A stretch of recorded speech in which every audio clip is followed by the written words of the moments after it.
Elliot Tepper is with us every Wednesday at this time on 1310 News, Carleton University political science professor. We talk about all the big stories in the world, and here's one that's unfolding right now.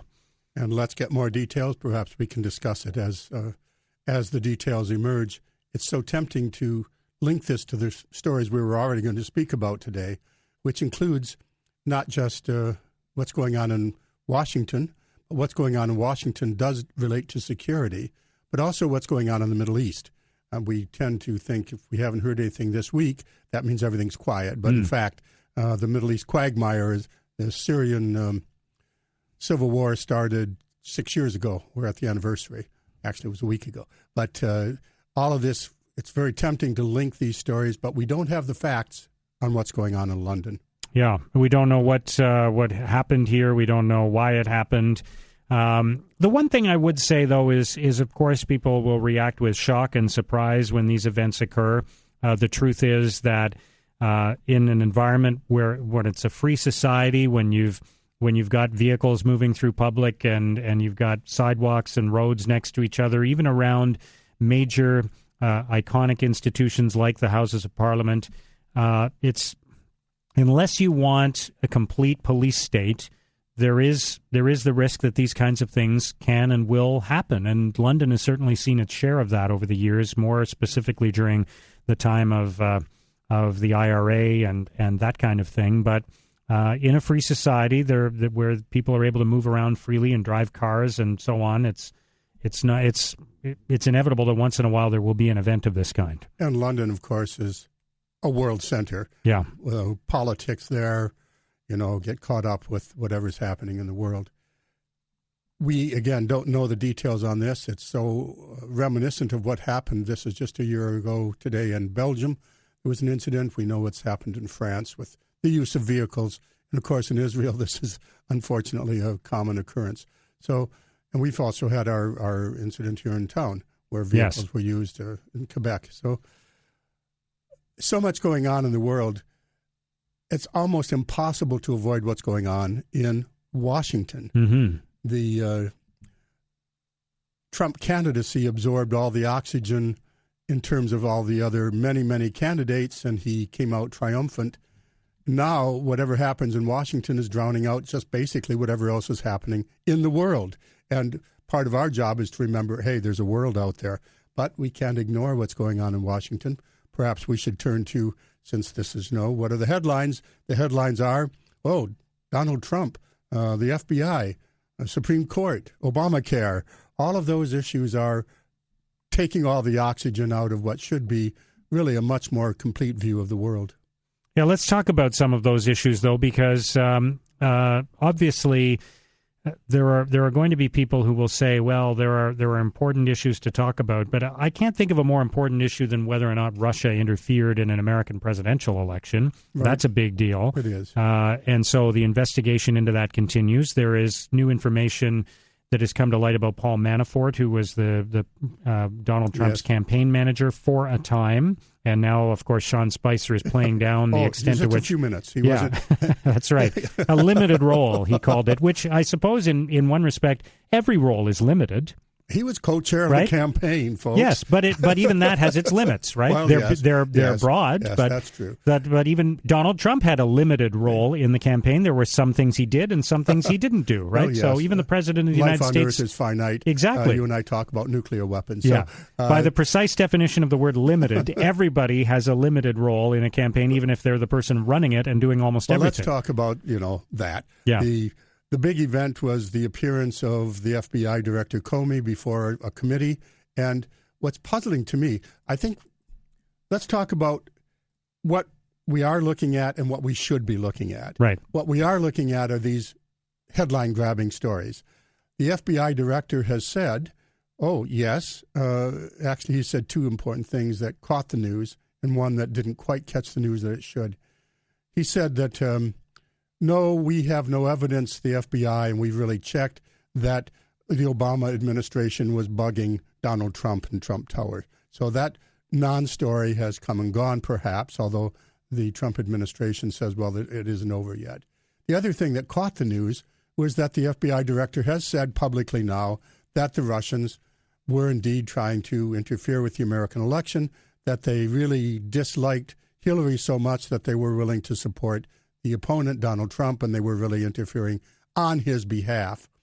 The question remained then, was there collusion? And that's what the investigation is ongoing. The ongoing story then, which I think didn't get enough attention, was that this issue of collusion is under investigation. But it's been under this. The question of collusion is this. Yes, the Russians interfered. Yes, we know there were a number of contacts between Trump campaign people and the Russians. General Flynn, National Security Advisor, has lost his job.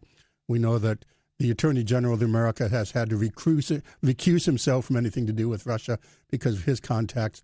So, and there's many other names, including Paul Manafort. Many, many contacts. Was there actual collusion? I think that's a very high bar. You'd actually have to have a tape saying, "Hi, would you mind now releasing things to WikiLeaks on our behalf from the Trump people?" So, but nevertheless, the big news, which I think hasn't gotten the attention out of that enough, it's there, but it's not the headline. That investigation, and let me back up a bit. This announcement by Comey, he announced this in December. This is not new news. Yeah. And yet it's treated as a bombshell.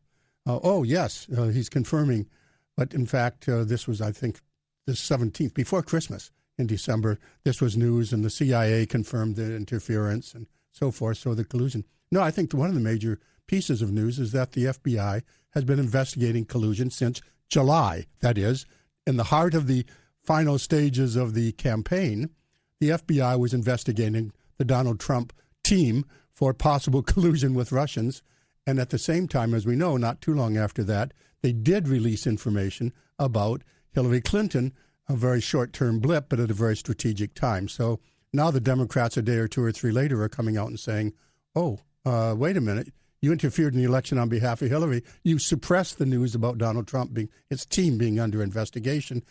What's going on here? And to me, this has a lot of implications. That's the big one for the politics of the day. What's it do to the FBI, Mark? You have people on the left now saying the FBI has interfered in the election on behalf, basically de facto, of Donald Trump because they suppressed didn't release the information that Trump was under investigation. They did that Hillary was. But Donald Trump can all the time, he has been denigrating the FBI, the CIA, the entire intelligence apparatus. So the FBI is caught between left and right, undermining their own legitimacy and role. So a key institution in America is in that sense drawn into question. All right, we'll talk more about that and other stories coming up. I just want to update you on the latest that we know about the situation in London. The British Parliament is in lockdown right now. The police are responding to an incident on the Westminster Bridge, adjacent to where the Houses of Parliament are located in London. As you know, there is a bridge that crosses the River Thames, the Westminster Bridge, that leads right to the Queen Elizabeth Tower and the Houses of Parliament, that iconic image that you see from the water, typically, of the British Parliament. And right at the point where the bridge reaches land again, that area appears to have been cordoned off by the police. There are a number of police vehicles. There is a car that appears to be on the sidewalk, a small vehicle that is on the sidewalk. Police are around that. There are people on the ground in that area who appear to be being treated. The Daily News is reporting that an intruder with a knife broke into the grounds of Parliament and stabbed a police officer before the intruder was then shot by the police. And so, again, it appears as though when shots were heard, they may have been shots by the police, shots taken by the police to address the fact that a knife-wielding man had broken into the grounds of the Palace of Westminster. We will have more details on this coming up on 1310 News. Let's turn back to some of the issues arising from Donald Trump's week. Of course, we have a budget today. Donald Trump is working on his budget. There's the Supreme Court nominee that has been going through nomination hearings this week as well.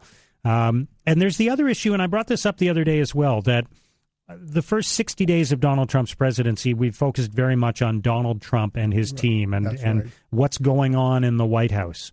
At some point, that will change because of events, and we're seeing events in London today.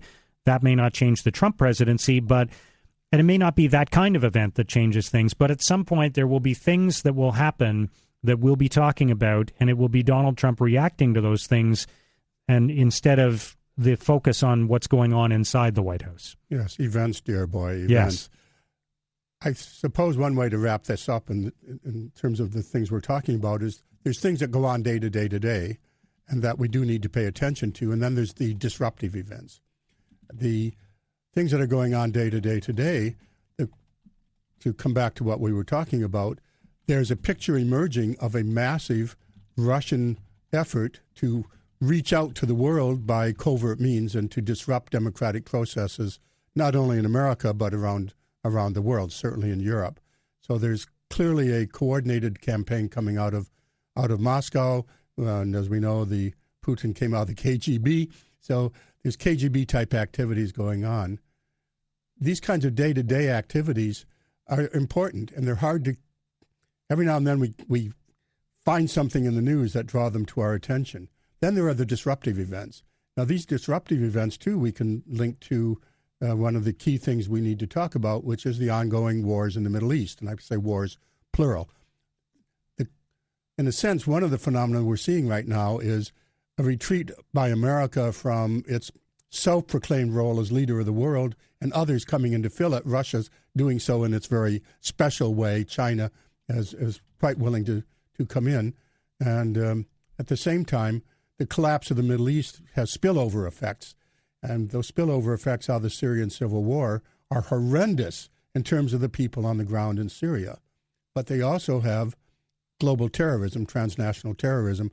We don't know if what's going on in front of us in right now in London is part of that or not. But certainly other places have been. We know that as the pressure on ISIL, on Daesh continues, they continue to try to activate their resources around the world. We know that something like what's going on in London today has happened elsewhere in Europe. So we have these ongoing things, all of which somehow or another do come together. And we probably, it's hard to go back and talk about Budget Day in Canada when we have something like that going on in London. Yeah. The word budget, though, is something, again, to try to stay on focus a bit on what's going on that affects people and will affect Canada very much, apart from episodic interjections of terrorism and attacks. The term budget is very much in the news here. And the whole question is really how progressive is the budget going to be? When we're looking at what goes on day to day in the Trump world, we watch his tweets and all that, but other things happen. That budget that he released not long ago is one of those things we should be looking at apart from the day-to-day tweets.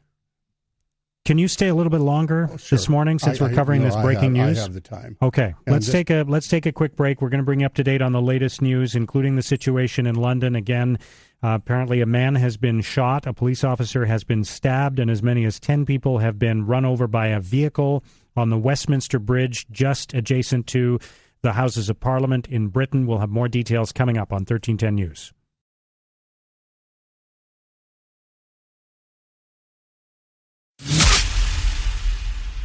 Every Wednesday, we are joined by Elliot Tepper. We talk about the big stories in the world. This is obviously one that we'll be talking about in the future, still with details emerging. It's hard to comment on it now, obviously.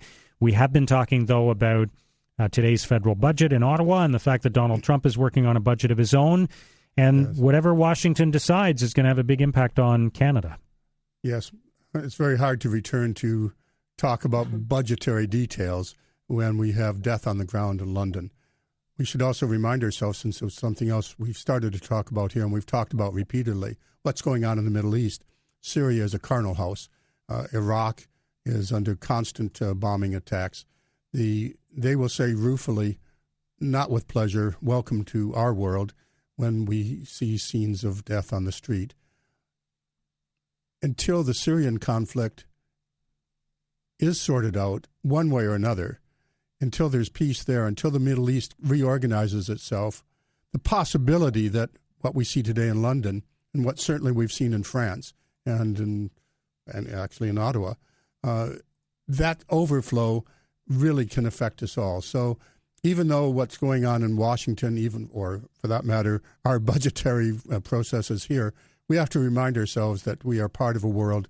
That world is violent, and that there are governmental, governance, managerial issues, and that we are part of that. And, of course, part of that managerial issues is sometimes the use of force by our military in coalition with our partners. All right, we'll leave it there. Elliot, thank you. I appreciate you staying a little bit longer today, and we've had to jump in and out of our normal conversation here that we would have on Wednesdays about some of the big stories in the world, but we'll be talking about this more in the days ahead. Thanks for your time today. Of course. Elliot Tepper, Carleton University political scientist, who is with us every Wednesday on Ottawa Today. I'm just going to quote the latest reports now from British news authorities. The Daily Mail is reporting that police shot a knife-wielding man, that 12 people, the previous report I had seen said 10, were mowed down on Westminster Bridge, and that a knifeman got into the grounds of Parliament and stabbed a police officer. The BBC is reporting that police described the attack as a terrorist incident until we know otherwise. So they are treating it as a terrorist incident until they know otherwise. That's the latest that we have from the media. The Daily Mail has actually just released a bit of a diagram that shows what I've been describing to you, that the vehicle appears to have traveled west on the Westminster Bridge, crossed the River Thames, crashed into the railings outside Parliament, having left the road and jumped onto the sidewalk. A man then ran into the entrance of the parliamentary compound, where he was shot by police, apparently after having stabbed a police officer. And Parliament has been suspended for the day. The buildings are in lockdown. The Prime Minister, Theresa May, has been rushed away from the scene. We'll have more on this and more of our regular edition of Ottawa Today coming up in just a few minutes.